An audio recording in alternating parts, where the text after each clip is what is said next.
ఇడుక్కు పిల్లయార్ నుండి బయటకు వస్తే కర్మలన్నీ తొలగిపోతాయి.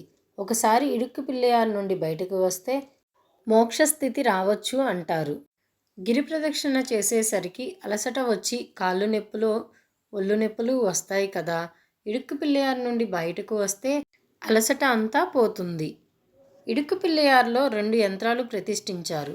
వాటిని తాకుతూ శరీరాన్ని బయటకు తీసుకురావడం వల్ల మన శరీరంలో అలసట అంతా పోతుంది. 3 సార్లు ఇడుక్కు పిల్లయార్ నుండి బయటకు వస్తే ఎముకలకు సంబంధించిన సమస్యలు ఉన్నవారికి ఆ యంత్రాల శక్తి వల్ల ఆ సమస్యలు కూడా తీరతాయి అని పెద్దలు చెప్తారు. ఇడుక్కు పిల్లయార్ను నిర్మించింది ఇడైకట్టు సిద్ధార్. ఆయన తమిళనాడులో ఇడైకట్టు అనే ప్రదేశంలో జన్మించారు. ఇడైకట్టు సిద్ధార్ 600 సంవత్సరాలు బ్రతికారు. ఇడైకట్టు సిద్ధార్ తన యోగశక్తితో నవగ్రహాలను పిలిచి వాళ్ళని అక్కడ కూర్చోమని చెప్పి అప్పుడు వాళ్ళని ఒక రకంగా అమర్చాడు. అంటే ఒక గ్రహం చూపు ఇంకో గ్రహం మీద పడకుండా. ఇడైకట్టు సిద్ధార్ అరుణాచలంలో సౌత్ సైడ్ గోపురంలో నుంచి లోపలికి వెళ్తే గోశాలలో గోడకు దగ్గర నేలలో ఒక చిన్న భూగ్రహం ఉంది. అది ఇడైకట్టు సిద్ధార్ జీవ సమాధి.